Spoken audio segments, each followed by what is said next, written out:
Hi guys, what's going on, and welcome back to another episode of Conquerors Blade. So today we're going to be taking a look at the Nodachi, which is obviously like a giant samurai sword of some description, and it is massive. Just before we kind of wanted to get stuck in the video, I just kind of wanted to briefly talk about the video format that I've kind of been doing for these sort of videos, these like looking at the different classes. I just kind of wanted to point out that obviously, I'm not a particularly great player at this game by any stretch of the imagination. I don't claim to be, and these videos, while sort of vaguely guide-based in nature, or at least sort of overview-based, are not from an expert player. So, I think perhaps some people were expecting that and then sort of being a bit disappointed accordingly. So, bear in mind, I'm learning as much as you guys as we sort of go along. We've not really been able to play this game long enough yet for me to get really stuck in. I'm far better at theory crafting. I know what I'm talking about. It's just when it comes into putting it into practice, it all goes wrong. So, do as I say, not as I do, I think perhaps is the expression. So, yeah, I just kind of wanted to point that out there because I noticed a few people perhaps aren't happy with the videos. If you do enjoy the videos, do please give them a like. It really does help out. With that all said, let's just get stuck into the Nodachi and kind of what it's all about. So, how does it work? I'm using it with medium armor as my bloke here, and it's kind of similar-ish to the Glaive and the poleaxe, probably similar to the Glaive in many ways. Kind of why is that? Let's break down into the stats. It has really high slashing and piercing armor penetration values, which are kind of, I guess, you would expect with such an enormous sword. And this conveys into really high slashing damage, as well as decent piercing and blunt damage, but really slashing damage is the primary offensive part of this weapon, and that's kind of your standard attack is to slash with this weapon, so that's kind of how it comes in. So that's all kind of nice. And fits sort of pretty well with the abilities. Your general attack is pretty quick.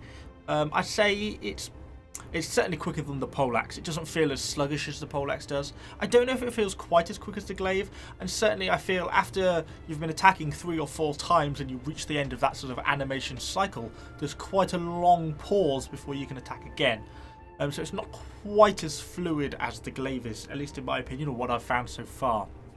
So that's something to kind of to bear in mind, but it's certainly a lot more mobile than the poleaxe, which is just horrifically slow at times. Abilities wise, if we go on to sort of the skills, it's also worth bearing in mind I'm using this with a slightly upgraded hero weapon. It's got a pretty nice selection of skills, which are actually some of my favourites so far. So we've got the common skills. This is just obviously the first skill, really nice, standard double slashing attack, which does a really decent amount of damage against enemies because it makes 67% of your base slashing damage, and of course slashing damage being your highest damage attribute for this class means you're kind of taking advantage of your best damaging point. Plus that 1,000 points of slashing damage as well, you can actually do a really good amount of damage when you're getting hits with this. And you're doing 2 blows as well, which makes it nice. On top of that, it has that recover from stun effect and instantly rise if knocked down, which gives the class that sort of flexibility which things like the poleaxe just don't have. Ability to get yourself up when knocked down is hugely useful. If you want to try and get yourself out of a bad situation where you've been hit and knocked down, it's lovely. I'm a real big fan of that. Obviously, you also have the option of this Samurai's March, which I'm not using. I used it a little bit. I've not even upgraded it to the second point now. It's basically just a damage attack. It has no real flexibility use. All its abilities are in just dealing damage, and I didn't feel the damage that it dealt was worthwhile in terms of using it. Being a downward strike means it's kind of harder to aim accurately. Yes, it does do a good amount of damage, but it's kind of, because it's not in a sweeping arc, you tend to be doing it just on one man in front of you, and while it's good if you're targeting a hero, if you're fighting AI, it's not so useful as this, the Fearless and Steadfast, in my opinion. Plus, it doesn't have this rise, this stun removing effect that does, so for me, I'm not using this one. This is an interesting one just because of some of the things it has. Recover from stun, inflict strong stun. It's a bit of a mouthful, isn't it? On the enemy, increases your movement speed and actually does a good amount of damage. Obviously, it's piercing damage, not quite as good as the slashing damage, but still one of your stronger points. Nice, like it as an ability. Again, brings in lots of extra effects, and that's kind of what makes it nice.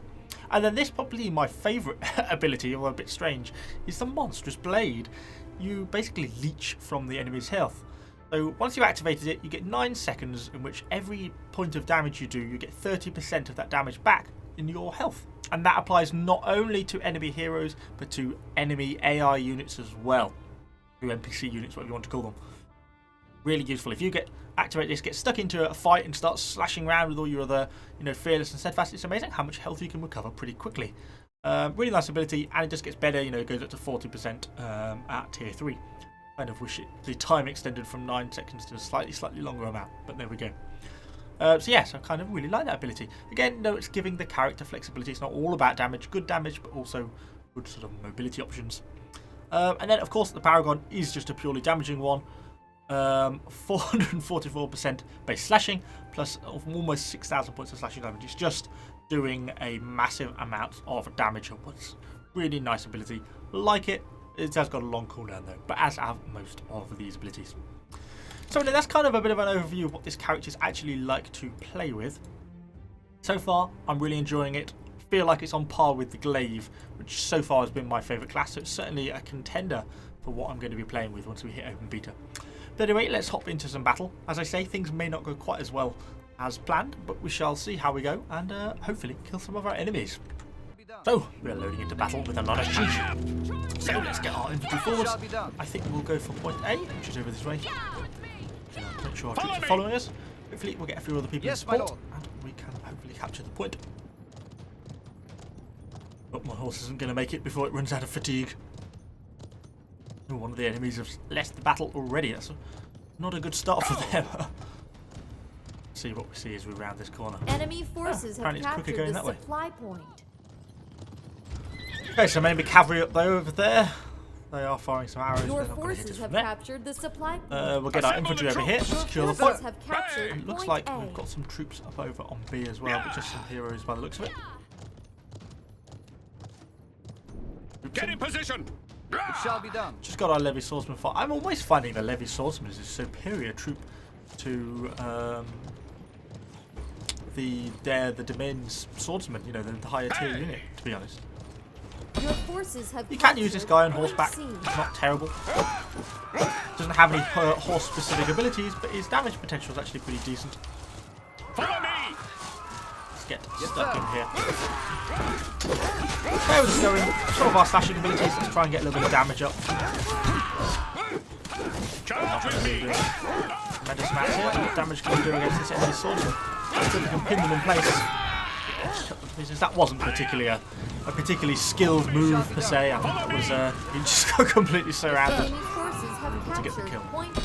And there we go. We captured point B, which was just lost point over here. So Charge with me. We're taking a lot of casualties from those enemy archers. Wow, they're slaughtering us. Charge. Get what charge we can. Charge. Oh, we're gonna miss those pikes. I mean, against AI units like this, I find it really does cut them down fast. I find it to be good. It's effective. Good damaging potential. Let's get our units in over there. Let's get those guys just on attack while we try and get the capture in. But then we can move up and support the... Let's get our damage recovery on early. So that's our leech life type thing, so we get into 9 seconds. I do find that it has quite an annoying warm-up animation. You can see here, like, we're maintaining full health, and that's because we've had that leech life on it, but now it's run out, our health will start to drop down.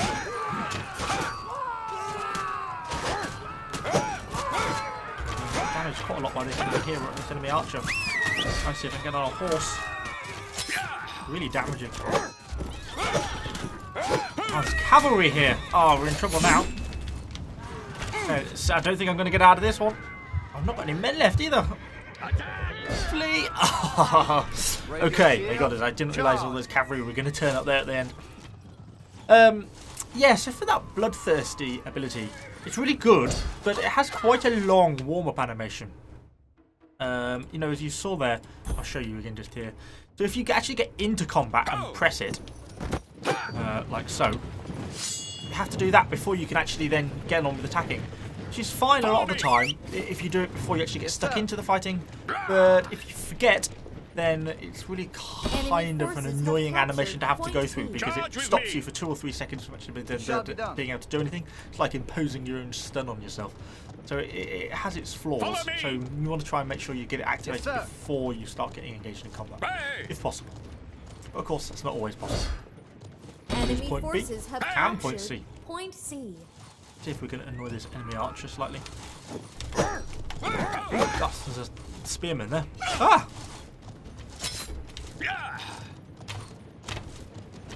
Hey, hurry up! Yes, my lord. Ow, he shot me off. Bastard. Charge with me! Okay, we're getting stuck into a bit of combat. Yeah, finding ourselves in trouble very early on here. Try and clear out some of these guys. This is really when I want my combat animation on because this is where I can get some damage in. Try and recover a little bit of health. But with those enemy archers securing quite large amounts of damage against me, I need to be careful. I'm going to pull back a little bit. Try and get myself a little bit healed up from some safety. Those enemy archers are a real pain. Forces have captured Point Damage B. on me. Oh, guys, just got absolutely assaulted. Charge. I'm in trouble now. I'm in too deep here.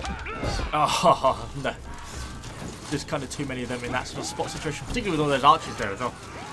Really hard for us to deal with that. We've got a few more friendly troops turning up now though, so we're managing to hold on to point B. We're actually winning this battle quite convincingly, even if we're not necessarily winning in terms of kills. Damage. Let's get our archers selected. Follow me! It shall be done. Okay, let's continue moving up. We'll position our archers sort of on the edge of point B. Hopefully they'll be able to rain in some damage. Hey! Yeah. Although with the way this game mode's out at the moment, there's quite a lot more cavalry kicking around, which is making it a bit more of a dangerous place for archers than it's sort of ever been before. Form up! Something like that, I think. Yes, my lord. Go! And then hopefully they can get some damage in from here. Got quite a few troops in here, but really, it'd be ideally I'd like to stay on horseback. We can get a good amount of damage in like this, but obviously horses aren't that strong in this game. Particularly if you're going to start getting cut down. You're not careful. Damn assassin. Wow, there's quite a lot of enemies here. Oh, racking up a few kills for us there. Watch out for the enemy. Keep back. Trying to preserve a little bit of horse health.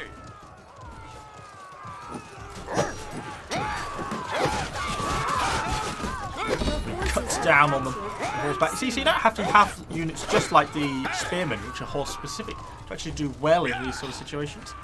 Just keep popping in and off the cap there to try and actually get some damage. Hopefully our archers are getting some shots in there. We're starting to rack up quite a few kills there now.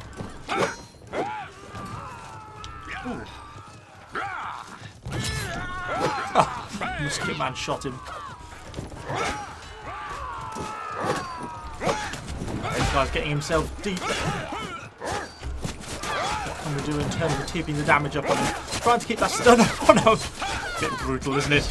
He is surrounded. He can attack him from a horseback. That felt harsh. But we have managed to maintain control of point B. Our archers obviously got some kills in there, down to 65% ammo. Where's the enemy? Over here. And it seems we're going to secure the victory here on this one. Hopefully that gives you kind of a little bit of an overview of what this class is just sort of like. Can we get any more in here? Try and get a last go with our final ability. But as you can see, it does exhibit quite high damage potential. That makes it nice. That's nice why it plays similar to the Glaive in my opinion. As well, obviously with it being such a long sword, even though it's not a long sword, but it's a long sword, it means it's got quite a good sweep in the way that something like a long... God, this is confusing. You know what I mean? It's a samurai sword that's long, and that means it's got a really long sweeping action, which means you can clip quite a few enemies at once in a way that you can't with like the long sword and shield. And that's kind of nice, because that means you can apply damage quite readily in those big fights. Plus, once you've got that blood-sucking ability on, and you're sweeping, doing good damage to the AI, you can actually almost keep yourself full health while sustaining reasonable amounts of damage. I think that's only going to get better, because that goes up to 40% sort of health sucking afterwards. So, anyway, hopefully this has given you a little bit of an overview of the Nodachi class. If it has, let me know what you think about this in the comments down below.